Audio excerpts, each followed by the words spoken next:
I don't know how many times I have to say this, and I don't think I'm being too critical on guys that are the highest paid guys on the team. Right. Austin Matthews and William Nylander seem to pick and choose when they decide they want to play, and if it's not happening, they're just like, not my night. Not my night. Yeah, and I'll give Sheldon Keefe credit because he pointed to that last night. He did say that. Like we've got the audio. He was very pointed in his criticism of the whole team. Yeah. They had one line, and we all know what the line was. Yeah. Because Marner makes a difference. Like you can when Marner's dancing, and for the people that want to write in or tweet us or whatever and say, oh, he's got 19 goals, whatever. I don't know how many goals he's got. How many goals does Austin Matthews have? 19. 19 goals? Yeah. I don't care.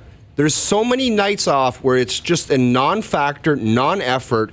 And I think it's getting a little bit much. Yeah, it's too many times. You're the second highest paid player in the game. You're supposed to have 5 or 6 of those a year. There's already been a dozen. Yeah, no, a dozen. He is on pace. He's going to get his 45 and 90 if he stays healthy.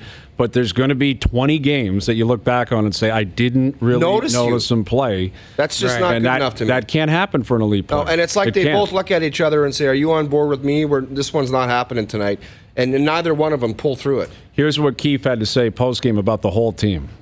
The other part of it is we just didn't have a lot of guys that had great days today. You know, we had one line I thought that was outstanding, and after that, I don't think it would be hard to find a guy that had a good day today.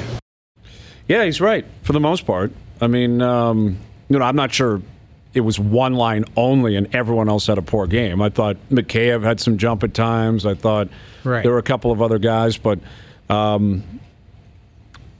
it's disappointing because you look at Calgary, now they've won 7 in a row, and that's what we keep waiting for with the Maple Leafs. Now, they can salvage the trip with a win tomorrow night. Yep. You come home off a tough trip, 3-1, you're going to take that. You'll be happy with it. But if you throw away a game tomorrow, you spoiled the trip. Because if you come back 2-2, you threw it away. Because you started 2-0 and you're rolling and you're feeling good. So tomorrow night, I do think is every game's a pivotal game when you're in a race, and they're going to be in a race all year. Well, they're a flawed team in many ways. They are not going to run off 20 wins in a row. It's not going to happen. But you got a big game in Edmonton, and then your Tuesday home against Buffalo. That's a team you're trying to catch. They won again last night. Yeah. Like Buffalo is not fading right now. This Jack Eichel. Yeah, he's top 5 player in the game right now. He's playing. He's doing, like, in terms of points, you look at it, he's got like 18 more points than anybody else on his team. Yeah, he's got 45 points, I believe. Yeah, he's sniffing his way into a Hart Trophy conversation. Absolutely. He's doing what Hall did a couple years ago. If he ends up with 103 points and they get in, and Skinner has 67, there you go. He's going to get it. More than likely. I mean, unless McDavid hits 155 or something crazy like that.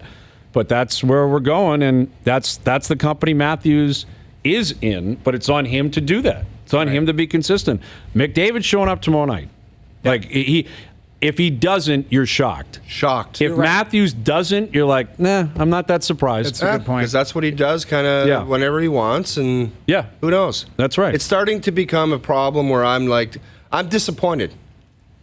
Because I remember him his first year in the league where I'm like, every night I'm like, damn, this guy's dynamite. Well, now it's just like he picks and chooses when he wants to play.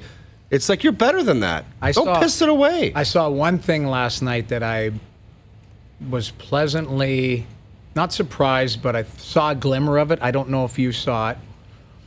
Hamonic was leaning on him behind the net. Did you see him just push Hamonic like he was a bag of potatoes? He threw his body a couple times last night. It was like a forearm shiver type play, wasn't it? It was, but it was like, I thought to I just made a mental note. I remember saying to Pooley, did you see that? And he's like, yeah, that was interesting.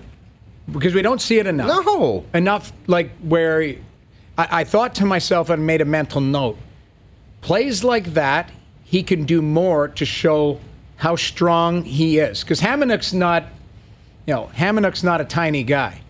He can handle himself physically. He likes to be a physical player. Hamonic was leaning on him. Matthews turned around and pushed him, and Hamonic flew like he was basically Kramer at the dojo. Right, and he's a big boy, too. Hamonic can hold his own. I saw something like that, and sometimes you get that in your mind where, like, this guy is capable of doing that. You want a little bit more consistency out of it.